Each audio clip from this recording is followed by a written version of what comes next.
Hi guys, Assalamu alaikum. How are you all? I hope you are well. Welcome back to my channel in this new video. Today's video, how to set page number in Outlook. So let's start it. At first, open your Outlook document. Firstly, set page number is the going to the insert menu option. Then click for the page number option.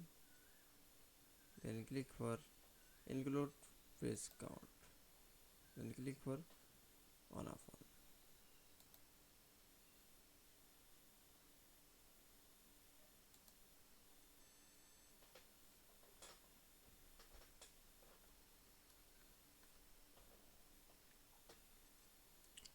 Then click.